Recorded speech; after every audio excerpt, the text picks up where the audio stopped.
What do we mean by good? Is my good different than your good? Do we have a good that is common to us both? With your unique perspective, fear, upbringing, experience, likes, dislikes, etc., how would we even define good? Or how would we identify it? What is it? Does it even have a real definition? My aunt texted me these questions, I should say, and thought, man, these are really good questions, to use the word. You can't escape it, right?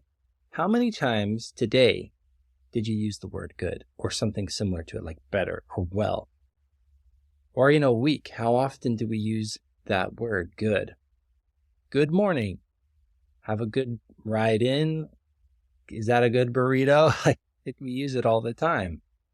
So it's part of our everyday vocabulary, and yet we often don't think about it. That's okay.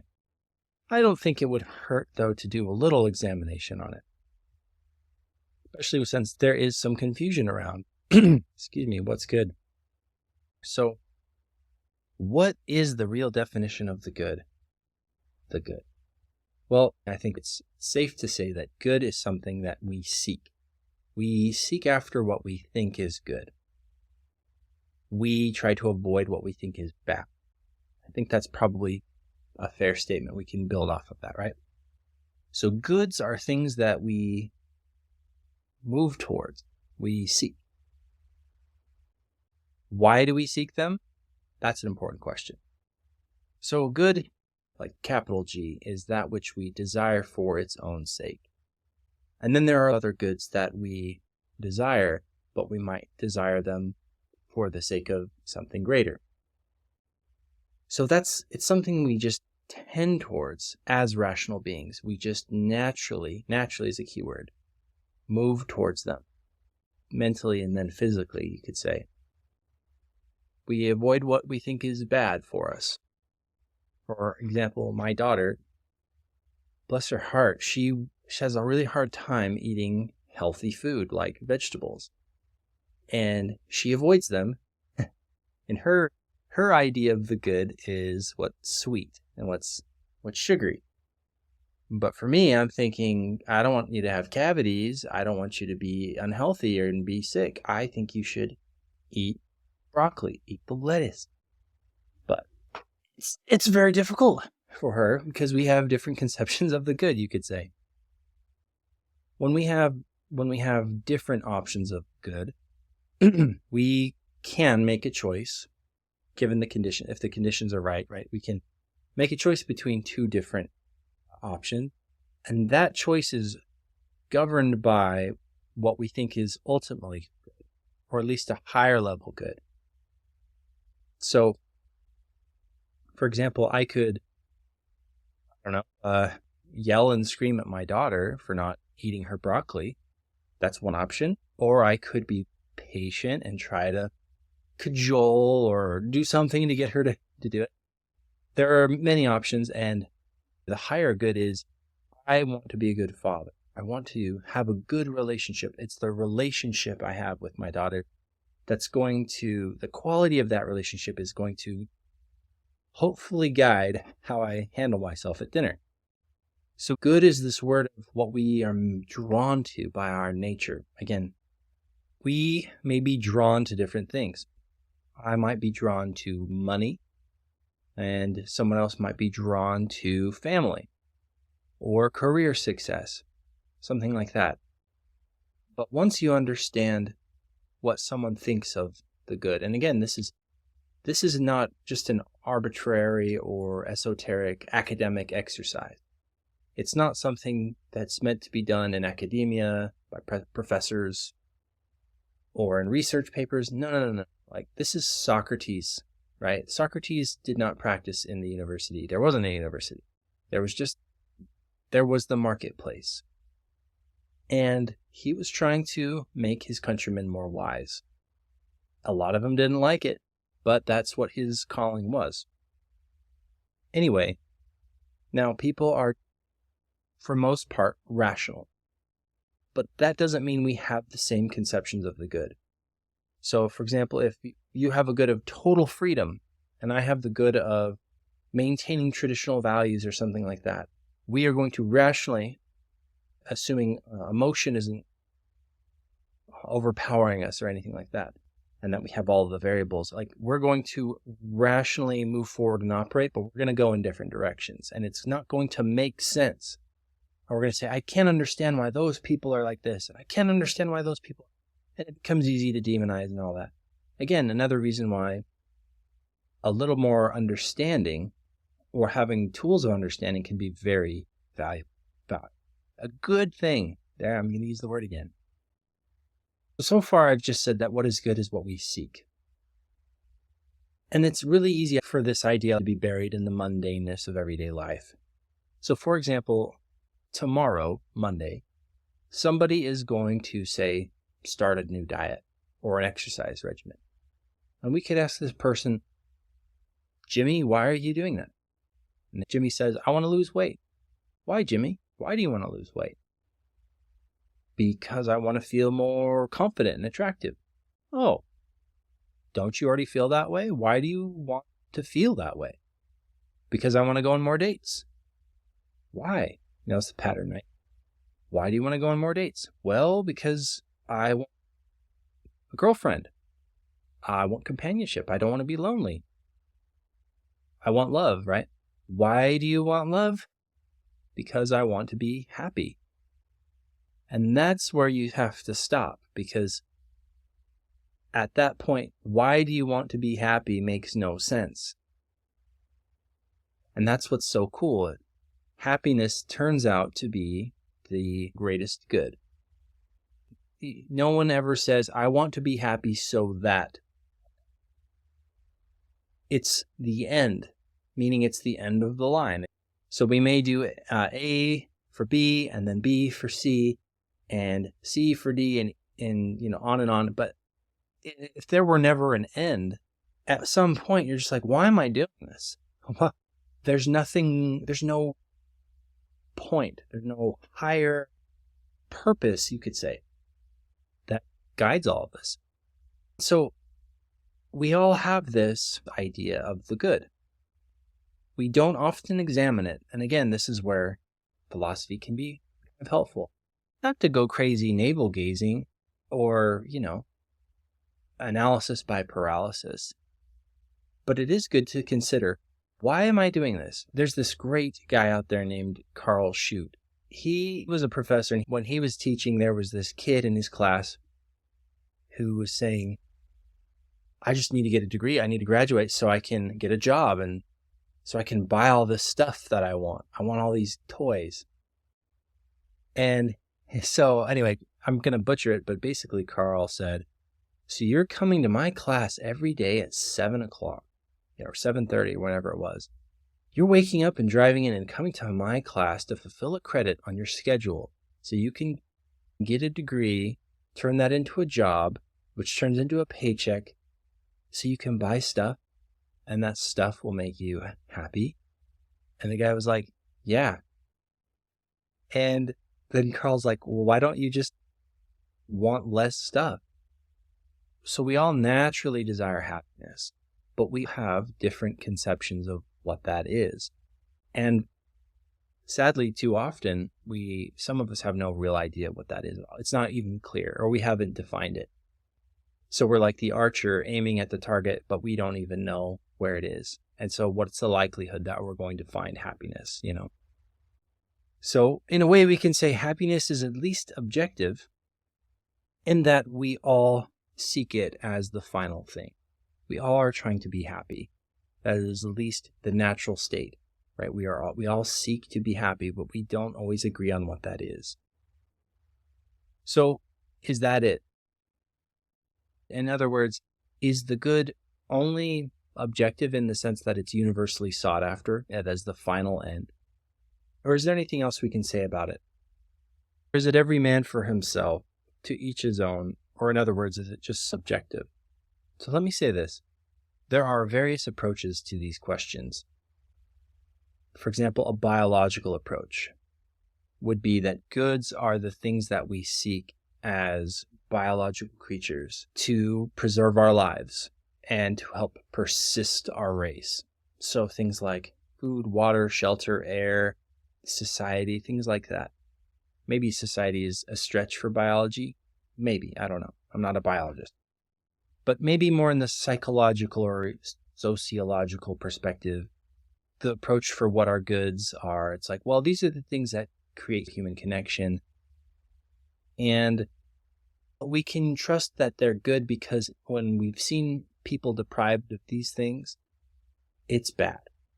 There are many other approaches we could take besides a psychological or a biological, even a philosophical one. But the problem still remains, I haven't been able to objectively define what is good.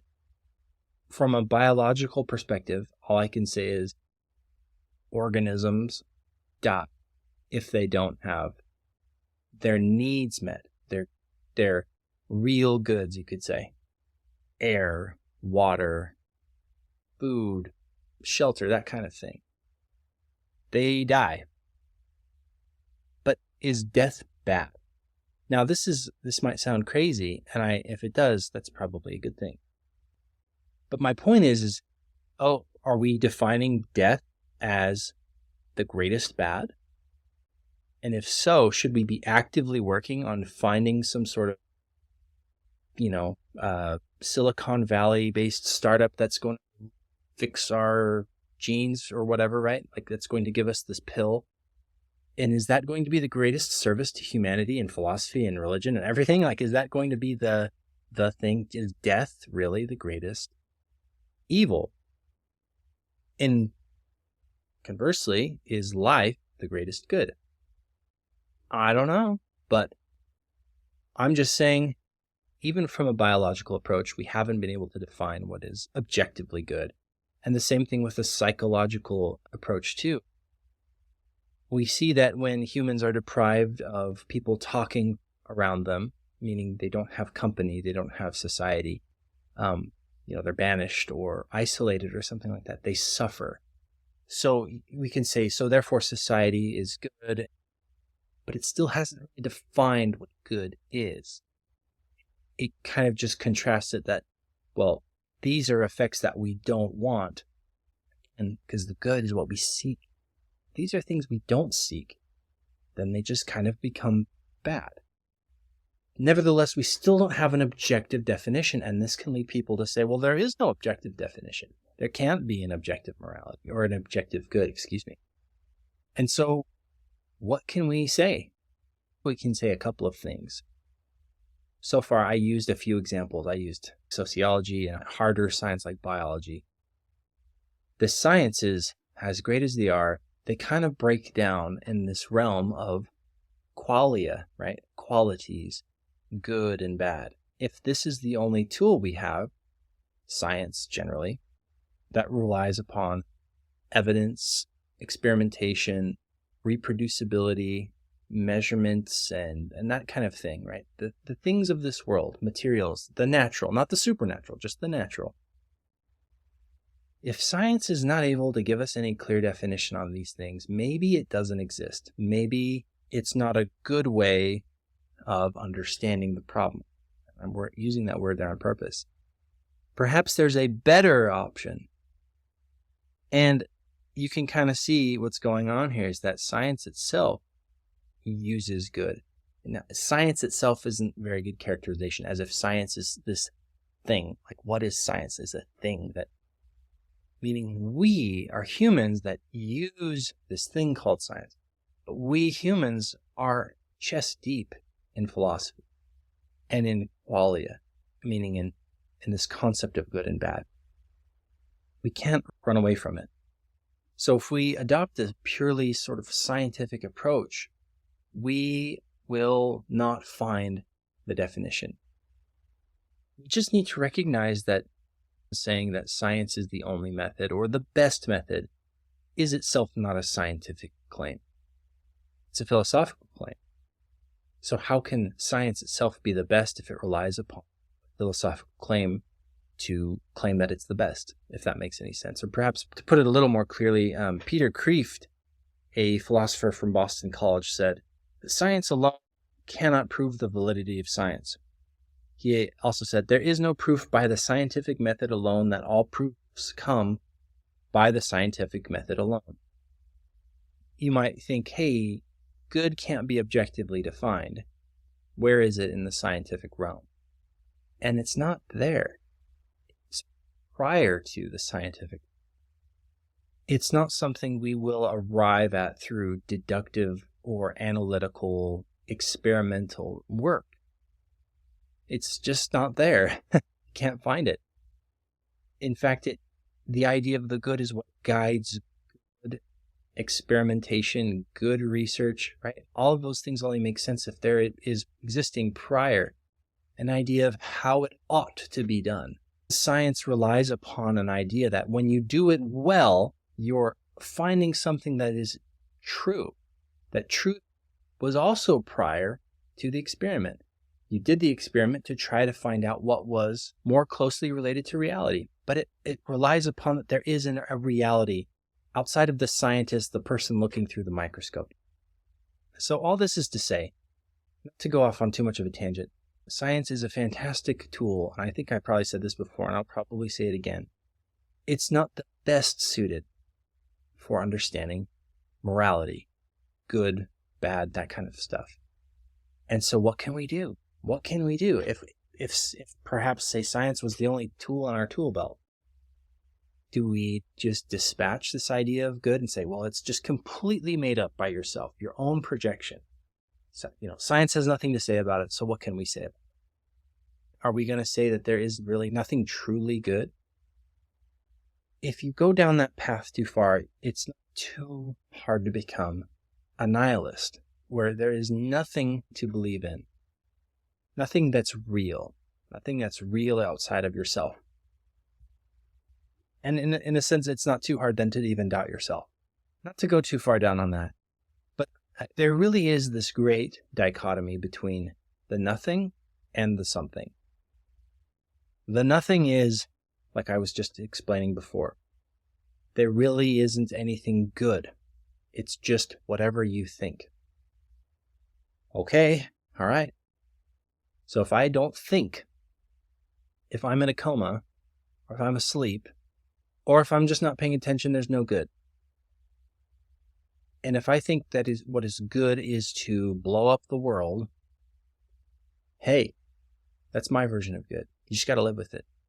Meaning, if I think it's good to destroy other people, hey, it's just my idea of good. And really all you're saying is that's what I desire, right? I desire this. Even the criminal has this idea, not this idea per se, but any criminal, any person who does wrong, they're still seeking happiness because they're rational creatures. They're seeking what they think will lead them to happiness, but they're very ill-informed, perhaps, on what the nature of happiness is. That's why Socrates said the unexamined life isn't worth living, because if you lead a life where you think that injustice and tyranny, to use more of Plato's words than mine, if you lead a life where you think those are the greatest things, injustice, tyranny, debauchery, or whatever, you will create so much misery inside of yourself and for others that it's just going to be hell. So, a little heavy, but let's just say we're not going to take the route of the nothingists. So could we entertain this hope that maybe there's something more than just me, as in there are actual attitudes and behaviors that merit a certain response from me. And if I make them, I've done well.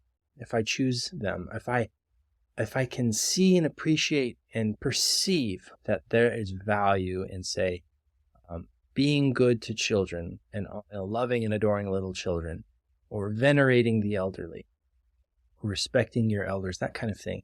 Is that just true? Is that just the right thing? Okay, then maybe we have somewhere to go. Something, right? Something. I don't know what it is, but we'll just say it's something. So if we have this belief in that there's a something, what could it be? What binds us together despite years and continents and different ethnic backgrounds and languages, all this stuff? Fears, hopes, experiences, upbringings, genetics, so many different things that you could say aren't the same. Kind of weird if we all were the same. Yeah, that'd be really weird. Would that be good? Would we arrive at real morality if we were all carbon copies of each other? It's just something to think about. So Plato gives us a pretty good clue. He believed that the highest good for anything, human or non-human, consists in fulfilling its nature. So that means moral ideals don't go against our nature. They fulfill it. They're part of realizing our latent potentials and powers as human beings. That's pretty cool. So human good can be objective if we have a shared nature. Now, to contrast that, if we don't have a human nature, then we fall back to sort of this animal state where we're just driven by our impulses. What's good is just the strongest instinct or urge inside of us. We don't have anything beyond just animal urges. So humans can have a good that is real if they have a nature that's real. So what is this nature? It's this essence. Now the question is, does my essence precede my existence, or does my existence precede my essence? And that might sound weird, but think about it. Now, I haven't read a lot about Sartre, but I know that was one of his big claims, is that my existence precedes my essence, meaning I am free to choose the nature of the being I am. I am not inheriting a divine relationship with God as a human or any. No. I am free, completely free, as far as I understand Mr. Sartre, and I have lots more reading to do about him. If he is right, then we can toss out the idea of human nature and that there's a human good and all of that goes away. But how can there be, let's think about this, how can there be a human nature? Look at how different cultures are. Look at how customs, values, languages, practices, not to mention physical appearance, across the world vary so much. Conceptions about gods, monotheistic, polytheistic. This culture doesn't eat meat, this one does. How can there be a single unifying nature? Does the white European have the same nature as of the black African? That's an important question, because for far too long, that question was assumed. Certainly, for too long, it was thought the white European has a superior nature, and they called them savages or something like that. Or it was the Native Americans, the same thing. Or whatever the politically correct term is nowadays. Many thought that. Many people have thought that, and we can see the kind of havoc that wreaks when we think that we have different natures, or that nature itself is relative. Because again, what's going to unify you? Who is my neighbor? So, was Thomas Jefferson more correct when he said that all men, and again, men, we're just going to say men being human being, all men are created equal, endowed by their creator with certain inalienable rights? Was he right when he said that? Meaning, we all have a common human nature. We are all beings of a higher power.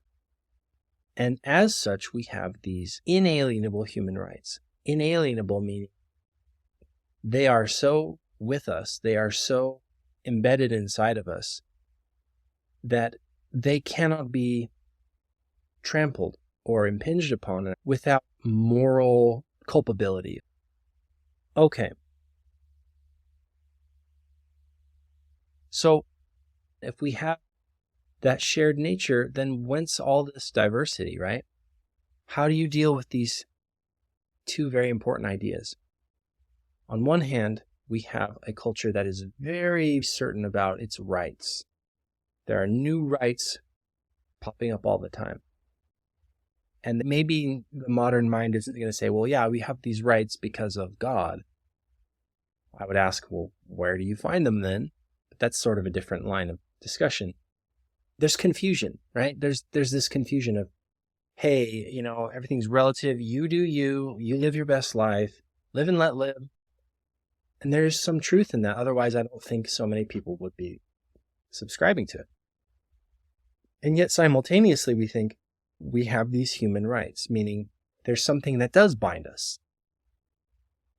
So the trick is, and I learned this from reading Mortimer Adler in his book, 10 Philosophical Mistakes. He said, mistake is looking at humans through the eyes of, say, a naturalist or like a biologist, going out there and classifying humans. If you go and you look at goats, like I have 2 goats. We have these goats, and if I were to travel to Kansas or a different place in the world and look at the goats, they would probably sound the same, smell the same, act the same within a very narrow margin. Yeah, some are black, some are white, some are cream colored, right? They're different colors, but they pretty much eat and they do the same things. And not only that, they've been doing the same things as long as we know. Goats weren't, once building great buildings and cities or temples, and now they're just confined to farming.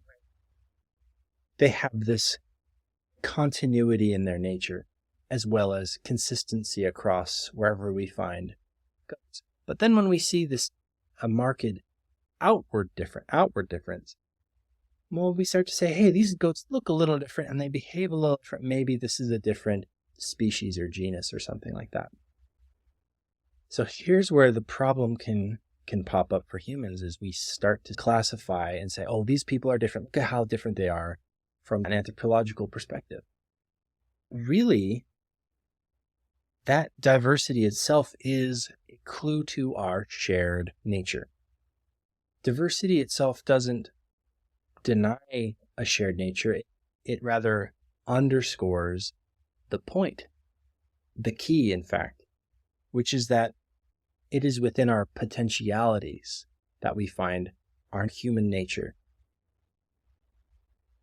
Going back to that quote, Plato said it's in fulfilling our nature and realizing our capacities and our capabilities, our powers as a human being, in that we become good or we become happy in realizing our capacity.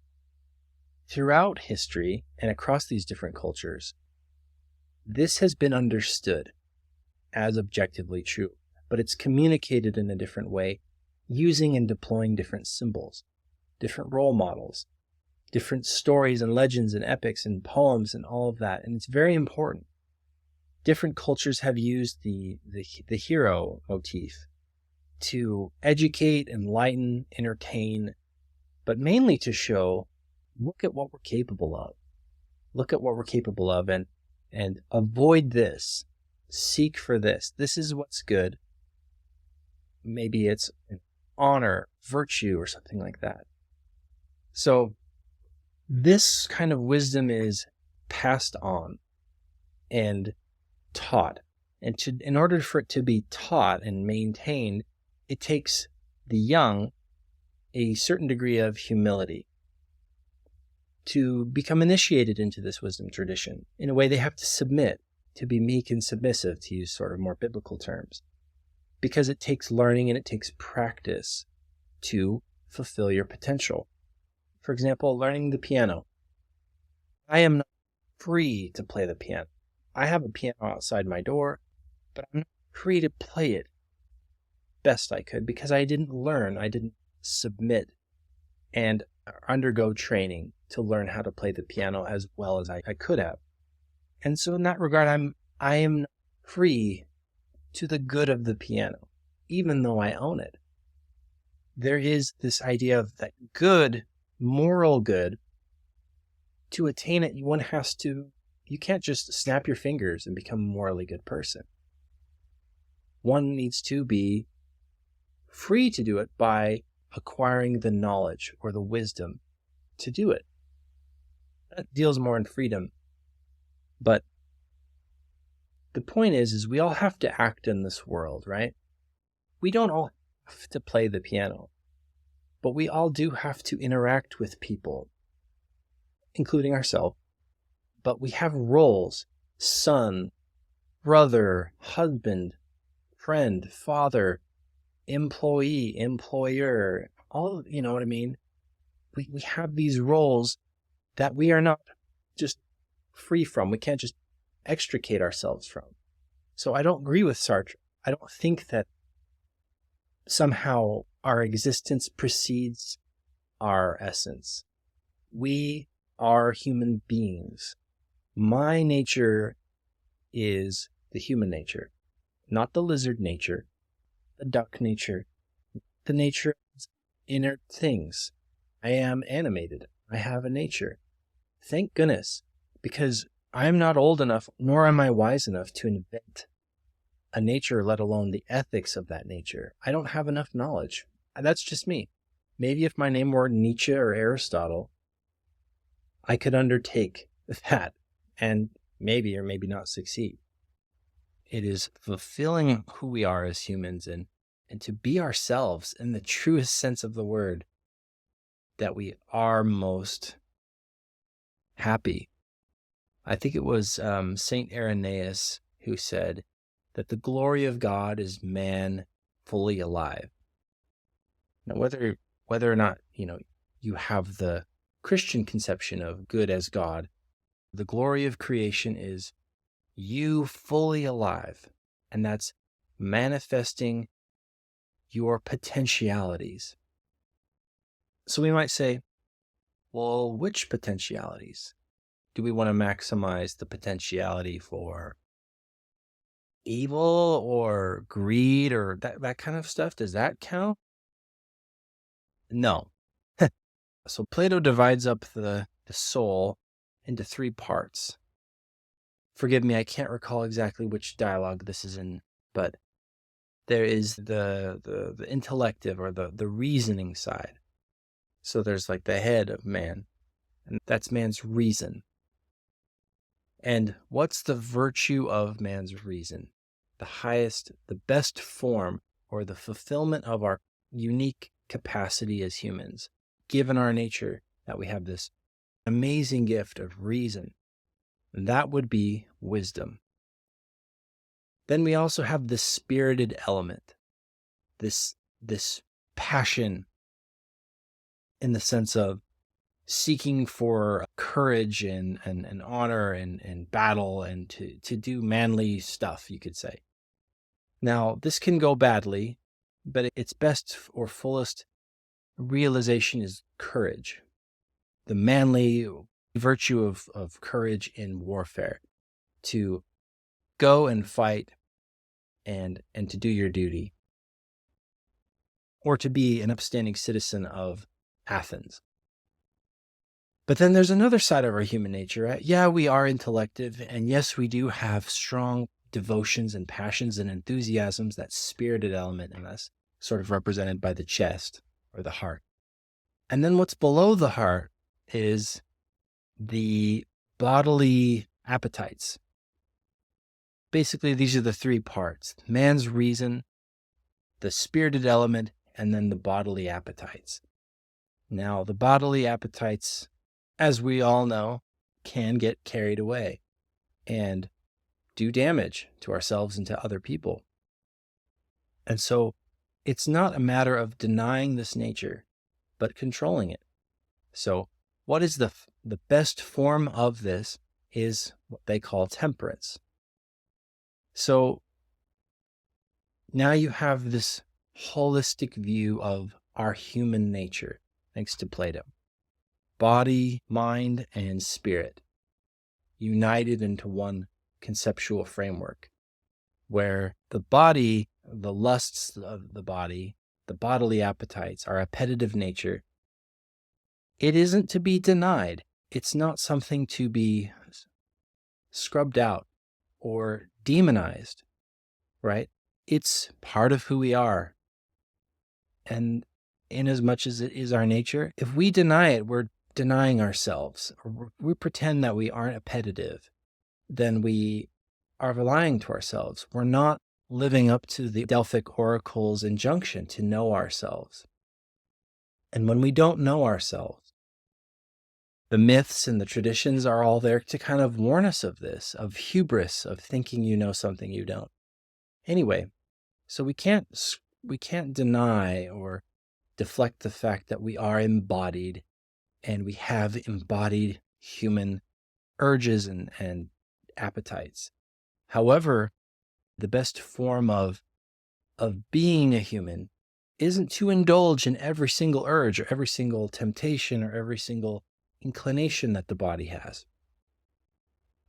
But temperance is the virtue of that, and I'll explain why in a second. And then above the belly, you have again the chest, and the chest is the spirited element, which can be fiery and destructive. Again, think about Homer's Iliad, and I think of Achilles and how he's ready to kill Agamemnon. He's drawing his sword, but he has to be stopped by Athena because he's just so angry. And if you haven't read the book, basically Achilles is like worth an entire army. He is almost a demigod. Like there's no one better than Achilles. If you have Achilles, you will win. If you don't, you will lose. It's just a matter of time. He's that good. Not only is he good, though, he has rage, and that's the first word, the first couple words in that first chapter. It's rage. He's just full of anger. And so that's that spirited element that, if not controlled, as Plato well knew, it can lead to the destruction of countless people. But at the same time, there's the rage part, but at the same time, there could also be cowardly, right? Just this, you don't have any spirit. You don't have any fire. You're not willing to go out and do what's right. You're not, devoted. You're not enthusiastic. You don't have any excitement. There's no spirit. And that's also a failure of that part of our nature too. It's definitely not maximizing it to the potential, but we don't want to be foolhardy. We don't want to just rush out, and single-handedly run down into the enemy. And I'm talking in terms of battle because a lot of it, I think a lot of this had to do with the idea of manly battle and manly virtue in war that Plato had at the time. But it's foolhardy. It's not courageous to do something that's stupid in the name of something that's right. So courage is the highest virtue of the chest part of us, our spirit. It's to go and do that right thing, but not in a foolhardy way or a reckless way. It's to do the right thing, even if it means death, but guided by the same thing that guides our appetitive side. And that is, to come to the punchline, it's wisdom. So wisdom is the height or the prime virtue of our reasoning faculty. And just as our head sits above our chest and our belly, so does reason govern all of the other parts of our nature. This is Plato's tripartite view of the human soul, of human nature, rather. And it is wisdom that governs when is this courage versus recklessness, when is this love versus lust. It's reason, and reason being perfected through the attainment of wisdom, which is philosophy. So Plato believes, and Aristotle also, they believe that it's everybody's business because everybody has this nature, and we're not going to live it well. We're not going to attain the good of happiness if we don't know how to live well. What's our chances of hitting that bullseye of happiness if we don't know where to aim? We're just told to shoot. Maybe we'll get lucky. Or if we're like blind in a cave, stumbling around looking for gold, what are the chances of us finding it? Not very high. We need to have some kind of idea. I find Plato's tripartite view of the soul beautiful, simple, and it just makes sense to me. Our highest good is also our purpose and our end. It's to seek happiness. It's not the kind of happiness that we can just snap our fingers and claim. It's not the kind of thing you can buy on Amazon or just subscribe to or identify with, for heaven's sakes. It's a process. It's a process of becoming who you are and engaging what's real. And we have these natures. We're not just from here up, right? We have this spirited part of us. We have this, and of course, this is not like a biological physiological truth, but it's a metaphor. It's to show like there are these different parts of our natures that are symbolized with these three different parts of our bodies. Another way to think of it is, he says, like, what's a good house? Does a good house have a broken foundation, a leaky roof, disorderly, ugly? No. Does a good house not have enough room? Do you have like hallways that go nowhere? No, you know what I mean? Like, no, that's not a good house. What is a good house? Well, a good house is firm in its foundation. It's not going to move around. It's not going to just, you close the door and half the house falls over. It also works. It's functional. It allows for living inside of it. People can move around. And it's aesthetically pleasing. It's nice to look at. That's what a good house would be. It's orderly. It's organized. It has its essence sort of going for it, if you will. What about a boat? What's a good boat? Good boat is a boat that doesn't sink, that is easy. It's dynamic so that you can get through the water fast, something like that, right? It's comfortable. It allows for the storage of people and things and all of this sort of stuff. What's a good boat, right? What's a bad boat? One that leaks, one that isn't aerodynamic. You get my point. So then he extends this, and I think this is in his Plato's dialogue called the Gorgias. But then I think he says, well, then what about the human soul? Is a good human soul one that is not organized? One where you have passions that are not in check, where reason does not govern the heart or the spirited element and the appetitive side of us, where our appetites are in control. Kind of like when you're driving a chariot, and now the horses are in control and not you. That's another metaphor he employs. I think it's in the Phaedrus, if I'm not mistaken, where reason is like the charioteer that controls these horses. The horses are our human passions and desires.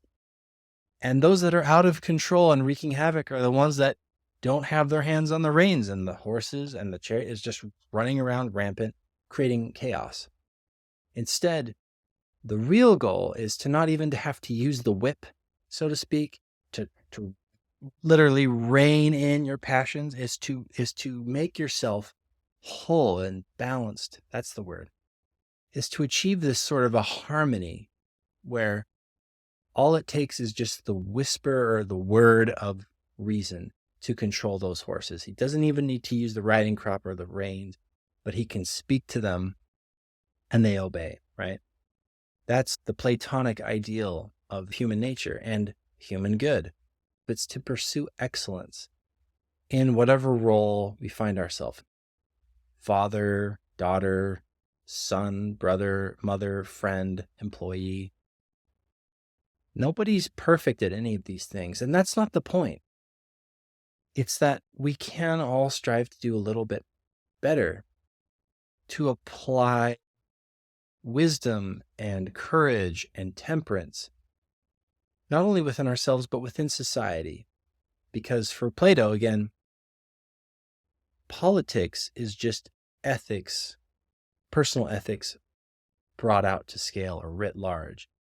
A good society is like the good man or the good woman. It's balanced and harmonized by reason. So we have to know ourselves in order to do this. We have to understand, do we have a human nature? Is that true? Do we have something that transcends the obvious diversity of experience that we find across human life, which is beautiful and enriching and interesting, and thank goodness it's there. It's not a problem. It would, in fact, the opposite would be a problem. If life were uniform, every human looked like every other human, like extreme equality, that's a nightmare. Like, I think of like a Pink Floyd music video, you know what I mean? Like From the Wall or something. No, thank you. No, we don't want that.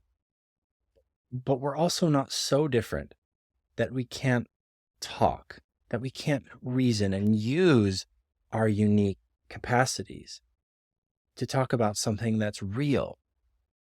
our existence doesn't precede our essence, meaning we don't get to choose our own nature. We get to choose a lot of things. We don't get to choose our own nature. I'm sorry, if you're a Sartrean, I'm sorry. I don't agree with Sartre.